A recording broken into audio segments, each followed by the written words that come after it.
Sugar పేషెంట్స్లో చాలామందికి ఏ ఆహారం తీసుకోవాలి, ఏ ఆహారాన్ని స్కిప్ చేయాలనే అవగాహన కోసం చాలా వెబ్సైట్స్ చూస్తూ ఉంటారు, యూట్యూబ్లో సెర్చ్ చేస్తూ ఉంటారు. ప్రస్తుతం మనతో ఆయుర్వేదిక్ ఫిజిషియన్ చెలిమల శ్రీనివాసరావు గారు ఉన్నారు. డాక్టర్ గారిని అడిగి అసలు షుగర్ పేషెంట్స్ ఎలాంటి ఆహారం తీసుకుంటే మంచిది, ఎలాంటి ఆహార పదార్థాలు పూర్తిగా అవాయిడ్ చేయాలి, దీని గురించి పూర్తి డీటెయిల్స్ అయితే తెలుసుకుందాం. నమస్తే అండి. నమస్కారం అండి. సార్, అయితే చాలా మందిలో చాలా అపోహలు ఉంటాయి. ఇప్పుడు జనరల్గా మనకు వచ్చే ఫ్రూట్స్ కానివ్వండి, కొన్ని వెజిటబుల్స్ కానివ్వండి, అవి కూడా అవాయిడ్ చేయాలని చెప్తారు. అసలు ఇవి తీసుకోనే కూడదు.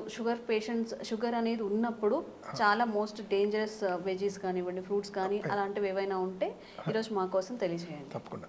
అంటే ముందు అసలు మీరు షుగర్ గురించి అంటే మనకు అందరికీ తెలిసిందే. బ్లడ్లో షుగర్ లెవెల్స్ అంటే స్టోర్ చేసేది బాడీలో ఇన్సులిన్ అనేది ఒక మీడియం లాగా పనిచేస్తుంది. అది ఎప్పుడైతే దెబ్బతింటుందో డైరెక్ట్ బ్లడ్లో షుగర్ అనేది ఎలివేట్ అవుతుంటుంది. సో ఇక్కడ మనకి అంటే యాజ్ ఏ లేమన్గా చూసుకున్న ఏంటంటే బ్లడ్లో షుగర్ ఉంది అని అర్థం ఉంటుంది. మరి అలాంటప్పుడు మనము ఏదైతే షుగర్ని పెంచే పదార్థాలు డైరెక్ట్గా మనం షుగర్ బ్లడ్లో పెంచే పదార్థాలు అది నార్మల్గా అన్నీ అవాయిడ్ చేస్తుంటాం. ఇది ఒక డాక్టర్ కాదు, మనకి తెలిసినంత వరకు ఉన్న నాలెడ్జ్కి మనకు తెలుసు. డైరెక్ట్గా షుగర్ తినడం కానివ్వండి, స్వీట్స్ తినడం అనేది చేస్తాం. ఇవి కాకుండా మీరు అన్నట్టు చాలా అపోహలు ఉంటాయి, చాలా డౌట్స్ ఉంటాయి, కన్ఫ్యూజన్లో ఉంటారు, ఇది తినాలా ఇది తినొద్దా. అండ్ ఇంకోటి ఏంటంటే మనకి కొంచెం చెప్పాలంటే కొంచెం సరి అయిన నాలెడ్జ్ లేకుండా కూడా ఉంటుంది. ఫస్ట్ డేనే షుగర్ అనేది ఎప్పుడైతే బయటపడుతుందో అంటే వాళ్ళు టెస్ట్ చేసినప్పుడు ఇతరత్ర ప్రాబ్లమ్స్ వల్ల సిమ్టమ్స్ వల్ల టెస్ట్ చేసినప్పుడు షుగర్ అని తెలియగానే ఫస్ట్ చేసేది ఏంటంటే రైస్ మానేస్తుంటారు. అంటే అదే రోజు అన్ని రోజులు షుగర్ ఎంతున్నా కానీ తెలిసిన రోజు నుంచి ఫుడ్ అనేది అంటే రైస్ అనేది కంప్లీట్గా అవాయిడ్ చేసేస్తారు. అంటే మరి నిజంగా చెప్పాలంటే మరి రైస్ అనేది అంత హార్మ్ఫుల్ అనేది ఇప్పటివరకు ఎవరూ చెప్పలేము. అది ఏంటంటే ఎక్కువ కార్బోహైడ్రేట్స్ ఉంటాయి కాబట్టి మన మెటబాలిజంకి ఏమన్నా ఇబ్బంది అవుతుందని షార్ట్ పీరియడ్కి ఆపమంటాం. అంతేకాని షుగర్ ఉన్న రోజే అది ఆపేయడానికి అంత అవసరం లేదు.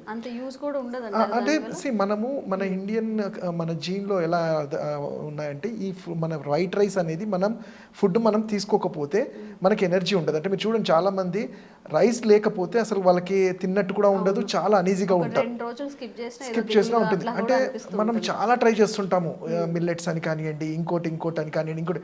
బట్ ఏం చేసినా మళ్ళీ ఒక 2-3 months తర్వాత వాటన్నిటితో ఏం కాదు అని అలాంటి కేసెస్ కూడా ఉండి మళ్ళీ రైస్ తినడం కూడా చూస్తుంటాం. సో నేను చెప్పేది అంటే ఏదైనా అసలు ఫస్ట్ మనం చెప్పుకునేది షుగర్ వాళ్ళకి ఏవి తినాలి తినకూడదు అనే కన్నా ముందు మితంగా తినాలి అంటాం. అంటే ఎందుకు అంటే ఆయుర్వేదంలో అస్యాసుఖం స్వప్నాసుఖం దధీమి గ్రామ్యోదపం అంటాం. అంటే మీకు నేను చెప్పిన శ్లోకంలోనే ఎవరైతే సస్యాసుఖం అంటే సెడెంటరీ లైఫ్ స్టైల్ లీడ్ చేస్తూ ఫుడ్ మీద అస్సలు కంట్రోల్ ఉండకుండా అసలు ఎక్సర్సైజ్ లేకుండా చేసే వాళ్ళకి ఏ ఫుడ్ అయినా కానీ అది షుగర్ టర్న్ అయ్యే ఛాన్సెస్ ఉంటాయి. అంటే అసలు ఎక్సర్సైజ్ లేకుండా ఓన్లీ ఫుడ్ ఇదే అదే అని కాకుండా ఏది పడితే ఏ టైంలో తిన్న వాళ్ళకి ఈ మెటబాలిక్ డిజార్డర్స్లో షుగర్ కూడా చూస్తుంటాం. కమింగ్ టు షుగర్ ఉన్న వాళ్ళల్లో జనరల్గా డాక్టర్గా వైద్యుడిగా మేము ఏం చెప్తాము, ఏదైనా తీపి పదార్థాలు అంటే బ్లడ్లో ఈ షుగర్ స్టోరేజ్ డైరెక్ట్గా ఇన్సులిన్ అనేది రిలీజ్ చేస్తుంది కాబట్టి మనము ఆ షుగర్ ఉండే పదార్థాలు లైక్ స్వీట్స్ కానివ్వండి అండ్ ఎక్కువ ఫ్రూట్స్ కూడా ఏమవుతాయంటే ఫ్రూట్స్లో ఫ్రక్టోస్ అనేది చూస్తుంటాం. ఈ ఫ్రక్టోస్ అనేది షుగర్ లెవెల్స్ని పెంచుతుంది కాబట్టి ఫ్రూట్స్ అన్ని ఆపమంటాం. లైక్ ఎస్పెషల్లీ ఎక్కువ ఉండే ఫ్రక్టోస్ ఉండే ఫ్రూట్స్ ఏంటి మనకు సపోటా అని కానివ్వండి, చాలా ఉంటాయి, అన్ని ఫ్రూట్స్లలో ఉంటాయి. కాకపోతే ఫ్రూట్స్కి ఉట్టి షుగర్ వచ్చే గురమే కాకుండా మిగతా అన్నీ కూడా మనకి మినరల్స్ విటమిన్స్ అన్నీ కూడా ఉంటాయి. సో మనం రెండు బ్యాలెన్స్ చేస్తూ తీసుకోవాలి. సో ఫర్ ఎగ్జాంపుల్ షుగర్ పేషెంట్కి ఫ్రూట్స్ ఇవ్వాలి అంటే సీజనల్గా దొరికే ఫ్రూట్స్ని. చాలామందికి ఇంకో అపోహ ఏంటంటే వాటర్ మిలన్ పుచ్చకాయ లాంటివి తీసుకుంటే మాకు షుగర్ పెరిగింది అంటారు. ఎస్, ఎందుకంటే అది తీసుకున్న ఒక హాఫ్ అన్ అవర్కి బ్లడ్లో డైరెక్ట్గా రిలీజ్ అవ్వడం వల్ల అప్పుడు టెస్ట్ చేస్తే షుగర్ చాలా ఎలివేట్ అవుతుంది. But at the same time ఇందులోనే ఉండే పొటాషియం కానీ విటమిన్ కే కానీ ఇవన్నీ వల్ల మళ్ళీ ఒక 1 hour 2 hours మళ్ళీ షుగర్ అంతా నార్మల్ అవుతుంది. సో అందుకని కంగారు పడకుండా అంటే ఇది తీసుకుంటేనే పెరిగిపోయిందని గాబరా పడకుండా వాటికి ఉండే గుణాల గురించి మనం తెలుసుకోవాలి.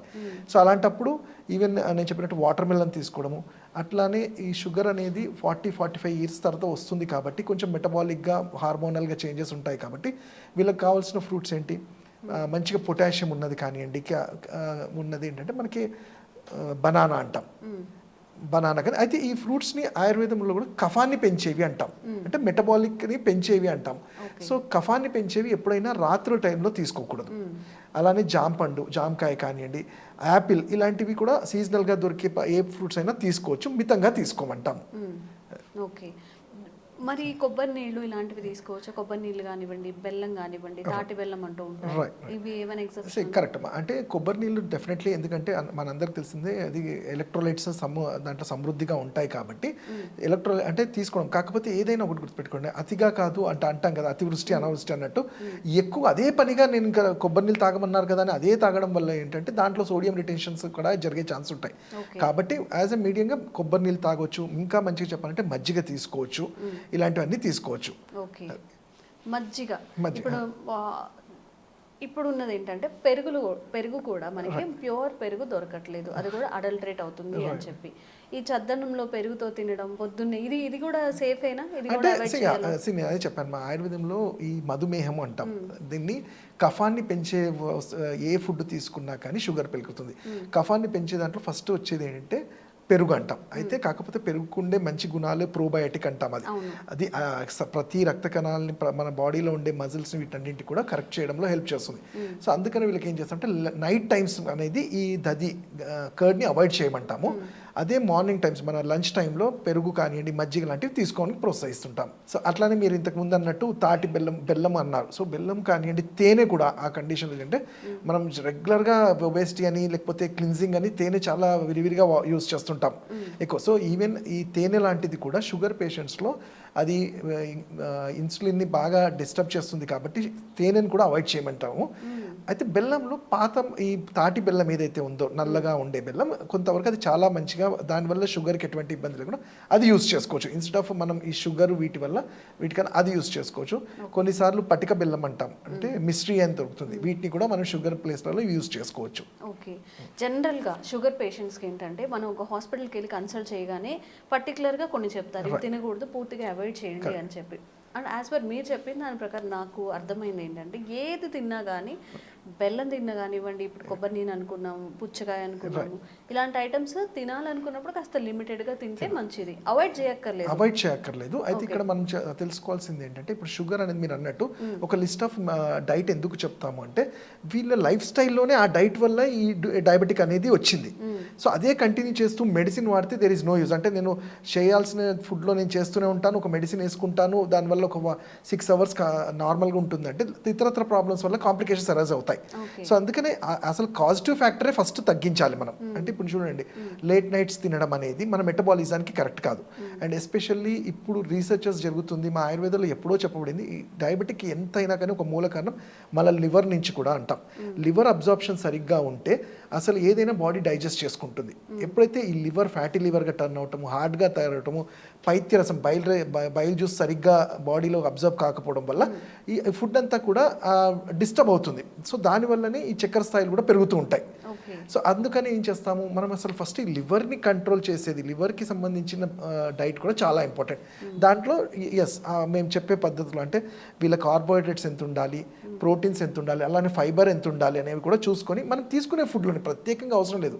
ఇప్పుడు డయాబెటిక్ వాళ్ళకి కూడా మనం ఏం చెప్తాము, నేను ఇంతకుముందు చెప్పినట్టు రైస్ అనేది అవాయిడ్ చేయమనం. కాకపోతే ఏంటంటే నైట్ టైమ్స్ ఏంటంటే మన బాడీ ఎక్కువ అబ్జర్వ్ చేసుకోదు కాబట్టి కొంచెం లైట్ ఫుడ్ తీసుకోమంటాం.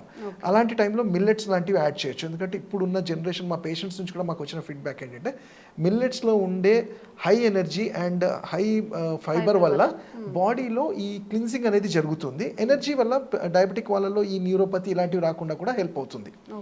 అలానే బ్రేక్ఫాస్ట్లో కూడా మనకి ఇంట్లో మనం రెగ్యులర్ చేసుకునే అన్నీ తీసుకోవచ్చు. ఈవెన్ ఆలు పోహా అని కానివ్వండి, మన రవ్వ ఎన్ని రకాల రవ్వ ఉంటే వాటితో కానివ్వండి, పెసరట్టు కానీ ఇలాంటివి. బట్ వీళ్ళకి కొన్నిసార్లు ఏం చేస్తామంటే వీళ్ళ మందాగ్ని అంటాం, అంటే వీళ్ళ డైజెస్టివ్ ఫైర్ తక్కువ ఉంటుంది కాబట్టి డయాబెటిక్ వాళ్ళలో ఇడ్లీ దోశ ఈ ఫర్మెంటెడ్గా కాకుండా ఇన్స్టాంట్గా చేసుకునేవి ఏమైనా ఉంటే తీసుకోమని చెప్తాం. ఓకే, సో ఇలా తీసుకుంటే మంచిది, చాలా మంచిది, మార్చుకుంటే మంచిది. ఎగ్జాక్ట్లీ. అలానే వాళ్ళ ఇమ్యూనిటీని పెంచుకోవడానికి ఉసిరికాయ అంటాము, మనకి ఈజీగా దొరికే ఉసిరికాయని కూడా పచ్చళ్ళలాగా కానివ్వండి, లేకపోతే దాన్ని చూర్ణం కానీ ఇలాంటివి కూడా తీసుకోవడం వల్ల ఉపయోగం ఉంటుంది. ఓకే, ఒకసారి షుగర్ వచ్చిన తర్వాత రివర్స్ అవుతుంది అని చెప్పి కొంతమంది చెప్తున్నారు. షుగర్ ఎట్టి పరిస్థితుల్లో రివర్స్ అవ్వదు అని కొంతమంది చెప్తున్నారు. ఈ రెండిట్లో ఆయుర్వేద పరంగా ఏది వాస్తవం? నిజంగా చెప్పాలంటే అసలు షుగర్ అంటే మధుమేహం అనేది ఇది రివర్సబుల్ కాదు. అంటే దీన్ని ఏమంటారు ఏమంటామంటే అసాధ్య వ్యాధి కిందనే ఆయుర్వేదంలో కూడా చెప్పబడింది. అసాధ్యం అంటే ఇట్స్ ఇంపాసిబుల్ టు పాసిబుల్ కాదని. కాకపోతే ఇప్పుడు మోడర్న్ థెరపీలో కూడా దీనికి మీరు చూస్తుంటే ఇయర్స్ టుగెదర్ మెడిసిన్స్ వాడడం అవన్నీ చూస్తుంటాం. బట్ ఇప్పుడు మనం చూస్తుంటే ఏంటంటే ట్రెండ్ ఇర్రివర్సబుల్ అనేది కొత్తగా వింటున్నాం. బట్ నేను నా ఎక్స్పీరియన్స్గా ఆయుర్వేదిక్ చెప్పేది ఏంటంటే ఇప్పుడు డయాబెటిక్ అనేది మీరు చూస్తే అది జెనెటిక్ ఫ్యాక్టర్స్ వల్ల వచ్చేది. అంటే వాళ్ళ ఫ్యామిలీస్లో ఉన్నప్పుడు అది వస్తుంది. అది వచ్చిన వాళ్ళు దాన్ని మెయింటైన్ చేస్తూ ఉంటారు కదా, తగ్గదనేది వింటుంటాం. బట్ మా క్లినికల్ అదే ఎక్స్పీరియన్స్లో మేము చూస్తుంది అంటే మీరు సింపుల్ ఎగ్జాంపుల్ ఇస్తాను. కోవిడ్ టైంలో మీరు చూస్తుంటారు, వాళ్ళ ఫ్యామిలీ హిస్టరీస్ ఎవరికి ఏం లేకపోయినా కోవిడ్ వల్ల డయాబెటిక్ వచ్చిందని విన్నాము. చాలా కేసెస్లో అది కామన్గా చూస్తాము. సో ఇలాంటి వాళ్ళల్లో ఏంటంటే మెటబాలిక్ దెబ్బతిన్నది కాబట్టి ఆ షుగర్ అనేది ఎలివేట్ అయింది. సో వాళ్ళకి రివర్స్ చేసే ఛాన్సెస్ ఉంటాయి. బికాస్ అక్కడ మెటబాలిజం ఎందుకు, బికాస్ ఆఫ్ అదర్ రీజన్స్ ఆ వైరస్ వల్ల దెబ్బతింది కాబట్టి దాన్ని కరెక్ట్ చేయడంలో డెఫినెట్లీ ఆయుర్వేద కానివ్వండి ఏది సిస్టమ్ అయినా కానీ హెల్ప్ చేస్తుంది. బట్ ఇక్కడ కూడా పథ్యము, లైఫ్ స్టైలు, వాళ్ళ ఎక్సర్సైజ్ అనేవి చాలా ఇంపార్టెంట్ ఉంటుంది. తర్వాత ఔషధాలు కూడా ఇంపార్టెంట్ ఉంటుంది.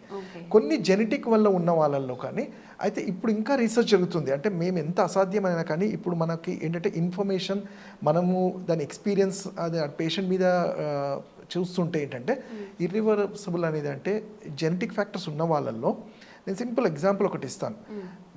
సపోజ్ మీ ఫాదర్ మీకు ఒక బెంచ్ కార్ లాంటిది ఇచ్చినప్పుడు డెఫినెట్లీ విల్ యాక్సెప్ట్. మనకి ఏంటంటే అవి తీసుకోవాలని ఒక ఆశ ఉంటుంది. బట్ మేము అనేది అంటే మనకు ఒక ఆప్షన్ ఉంటుంది, అది వద్దు అనే ఆప్షన్ కూడా ఉంటుంది. అంటే ఎక్కడైతే మనకి గ్రీడ్ లేదు, నాకు అవసరం లేదు, అవసరం ఉన్నప్పుడు తీసుకున్నా. అలానే మన సిస్టమ్ ఎప్పుడైతే వీక్ ఇమ్యూనిటీకి వెళ్తుందో, రెసిస్టెన్స్ తగ్గుతుందో, మీకు జెనెటిక్ అంటే మీ ఫ్యామిలీలో వచ్చినప్పుడు ఇమీడియట్గా అది మీరు క్యాచ్ చేసేస్తారు డయాబెటిక్. సో అదే ఇమ్యూనిటీ సరిగ్గా పెట్టుకొని రెసిస్టెన్స్ బాగుంటే కొన్ని ఇయర్స్ వరకు అంటే మంచి ఛాన్సెస్ ఉంటాయి. ఎగ్జాక్ట్లీ మన లైఫ్ స్టైల్ అనేది ఇంపార్టెంట్ అనమాట. సో ఈ లైఫ్ స్టైల్లో స్ట్రెస్ లైఫ్ అంటాము, స్ట్రెస్ లేకుండా టైంకి ఫుడ్ తీసుకొని సరైన వ్యాయామం చేస్తే మంచిగానే మెయింటైన్ చేయగలుగుతాం.